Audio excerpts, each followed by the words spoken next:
Hey guys, welcome back to Music Talk with John. I'm out on a little walk with a little girl over here still. Well, let's see how long she lasts. It's getting warmer. These walks are getting a little harder for her. She's young, but it is hot and she's little. So we're going to talk about a band called XTC. Kept calling them XTC, but it's XTC. I knew about this band. They had a hit in the 80s. I think it was a hit, played all the time on MTV. I liked it a lot. Called Dear God. Dear God, hope you got the letter and I pray you can make it better down here. That song is not in these. I'm doing their first 3 albums, and that song wasn't in their first 3 albums, but that's my sort of background of them. That's all I know of them or knew of them. And then once I joined the vinyl community on YouTube, I hear about them all the time. It's one of those bands they keep coming up, and I'm like, all right, I gotta write it down. I gotta check this band out someday. And I finally got to it. So I checked out their first 3 albums, gave them a good listen. It was kind of neat to see what I noticed about this band within those first 3 albums. There's a lot of growth, and I'm going to get into that here. So, and I'll have a little ranking at the end, let you guys know if I had to put them in a certain order, what order it would be. So let's get started with the first one. All right, so their first 3 albums, they had White Noise, Go To, and Drums and Wires. The first 2, the White Noise and Go To, both came out in '78, so they were busy little bees there, and they changed too within a year too. That's interesting. I just thought about that. So within a year, their sound. So to me, they weren't copying other bands, but there are other bands they definitely reminded me of, and that sound changed from album 1 to 2, and then by 3, it felt like they were kind of coming into their own at that point, if that makes sense. So if you guys are XTC fans, let me know if you feel the same way about those first 3 albums. And like I said, I can't comment further than that, but I can definitely see a development here in their first 3. So White Noise came out in '78. It definitely has good melodies and hooks, high energy, like early Costello. It's like power pop. Can you put it in the power pop category? I would. And it sounded like, that high energy, like Pump It Up or whatever, like Elvis Costello, that kind of just energy kind of song going on.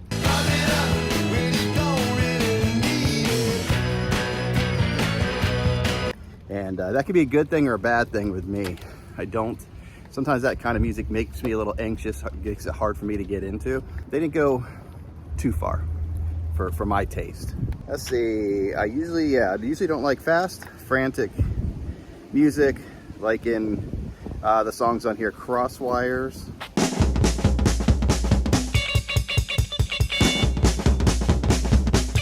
And Do What You Do, but XTC delivers it in an enjoyable way. So I'm glad I wrote down what I was feeling at the time. I kind of forget my thoughts when I start walking around and all that. So I'm glad I make these little notes, because it is true. It was hyper, like Pump It Up kind of thing. Those 2 songs reminded me of that high energy, but there's melodies and things moving through it that don't make it just a straightforward high energy song. There's parts to it.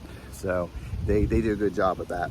Their version of All Along the Watchtower. Yes, I saw that on there. I'm like, that can't be the same All Along the Watchtower. I'm like, what are they going to do with All Along the Watchtower? Because, I know the Bob Dylan version, I know the Hendrix version, I know the U2 version. And this band doesn't perform that way. They don't have that type of music delivery. Let's see, the version of All Along the Watchtower is different than any version I've heard before. I was all set to not like the song. I guess I was. But the change-ups, and especially the harmonica, won me over. Yeah, there was definitely a cool harmonica part in there. Definitely different than any version I've ever heard of All Along the Watchtower, but definitely enjoyable. So I was pleasantly surprised with that, what they did with that. And that gave me hope in the band and what was to come. So it's pretty cool. So the main standout song for me on that album was is Radios in Motion.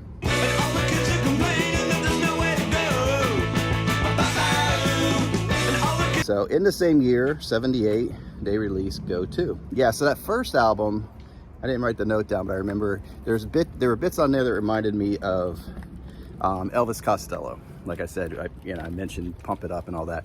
So definitely reminded me of him. Getting into this one, there's a little bit of that Elvis in there. But now I'm hearing some, late 70s, early 80s Cars in their music, in the production, in the sound of it. And his voice, now I'll see what people say about this, reminded me in parts, at times, of Joe Strummer of The Clash.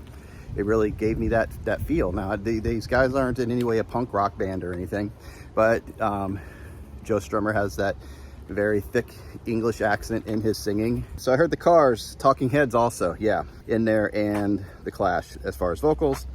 The fast, frantic songs on this album don't work as well for me as they did on the first one. So they had those songs, but they were not working for me. And the two in particular were, I believe if I marked this correctly, Battery Brides, Andy Paints Brian, and Buzz City Talking, because I scored those very low. They get into, so they released those two albums in 78, and 79 they released Drums and Wires. And to me, this is where they're kind of coming together as a band, developing their own sound. The Making Plans for Nigel is a good song with good melody and sonically pleasing. Look at me, I'm a writer. It's just a good song. I like it. I mentioned this album to a couple other people, and they're like, oh, that has the Making Plans for Nigel. And I'm like, I don't know. But now I'm glad I heard it, because I do like Making Plans for Nigel. The quirkiness of XTC remains, but the band has matured. So, I mean by quirkiness, like in a good way. Like it's, I don't know, there's with the kind of new wave music, there is like a quirkiness to it altogether, but they're starting to mature a bit here in their sound.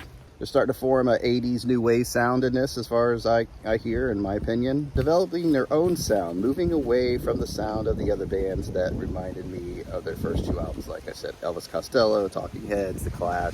Yeah, they're coming in their own, and it was kind of neat to hear those other bands in those first two albums, and then kind of hear the difference as you get into the third album. It's just something I don't know if most people notice. It's something I definitely noticed, maybe listening to them back to back like that.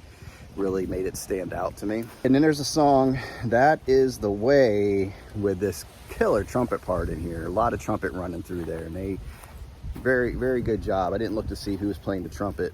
And Complicated Game is a great ender. Yeah, great beginning and great ending as far as I'm concerned. It starts off with that Making Plans for Nigel, and it ends with Complicated Game, which is just a lot of emotion in there, a lot of just putting himself all into the song.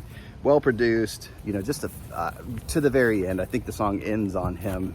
I forget what the verse is that he repeats, but there's a line that he's repeating and repeating, and they kind of let the music fade out, keep his voice in there, and then that finally fades out. So definitely good one here. Definitely good album altogether. So if I were to put all of these into ranking system, it would be, my number 3 would be their second album, Go 2. It scored about a 70% with me. It's not bad. It just had those two songs on there that I just wasn't thrilled with, and it kind of really brought the score down. Other than that, there were definitely some high scores in there, but the middle ground score kind of won on that one. So it's not a bad album by any means. Still scored like a C rating with me, but wasn't as strong or likable to me as the next two. So in second place, would be White Noise, their debut album. That scored about a 75%. Mostly there was a lot of middle ground on this for me, and that's not a bad thing. Those are songs where I'm like, I kind of like it. It's not a bad song. Kind of like it, but it's not like playlist worthy. And maybe it'll grow on me later. So it's not a bad thing. The ones that stuck out on that was Radios in Motion, This Is Pop, Statue of Liberty. Those are the three main ones that I like the most on the album. But again, both of these albums, that first and second, were very enjoyable to me. I did I did enjoy them, but I rank them honestly. So that leaves their third album at number 1. Really like that album. I'll be looking for it. It's just an album I enjoyed all the way through, especially the way it began and ended, and everything they did on there just really spoke to me. So I'm gonna cut here real quick, and I'm gonna look it up real quick, and I want to make sure that the band members were the same. So let me look at that real quick. Okay, so I looked it up, and yeah, it looks like the main 4 guys were they're the 4 same guys in the band from in those 3 albums. And it looks like there was actually a change up after that, because it looks like there was a keyboard change up in 78, because another guy comes in 79. So I guess by the 4th album you've got a new keyboard guy in play. It looks like he's stuck with them till for a while. So your main guy is Andy Partridge. I believe that's the lead singer. He plays guitar and he's vocals. Then you have Colin Moulding, he's vocals, bass guitar. Terry Chambers, drums and backing vocals. And then Barry Andrews, keyboards, vocals. He's the guy that left, I guess, in 78, because another guy comes in, and that would be Dave Gregory in 79. The band had been around since like 72, it looks like, because it says Andy Partridge 72 to 2006. So I'm assuming they've had an official breakup, because they actually have 2006. Colin Moulding from 72 to 2006. Terry Chambers from 72 to 82, so he left. So I'm not sure who took over on drums. So there's a drum change up after 82, I guess, but they're not mentioning anybody. So maybe they just had kind of like somebody who wasn't official in the band kind of thing. And then Barry Andrews, like I said, he was there from 76 to 78. And I think there was another band that they were involved in, and there's a whole other thing there before they were XTC. So anyway, that's what it was. That's your lineup. Anyway, yeah, I enjoyed it. I'm glad I did it. I'm kind of looking forward to getting a little bit deeper into their catalog. I'm not sure how many total albums they have, but I might do another set of 3 or something as we go along with this little series that I'm doing, where I'm walking and sweating in the Florida heat and talking to you guys. So anyway, if you haven't checked out XTC, I definitely recommend it. Definitely a band worth getting into, I think. And if you're a fan already, I see why you are, and leave me some comments below. Tell me what you think. Did you experience or kind of come to the conclusion that I did as far as their growth in those first 3 albums? So that's it. So if I say so again, there she is. All right, we're gonna take off. Me and Layla, she's ready to go get some water. She's heading home. And I hope you guys doing good out there. Until next time, you guys enjoy your music and you take care, all right? Bye. But all the people that you made in your image, see them starving on their feet, 'cause they don't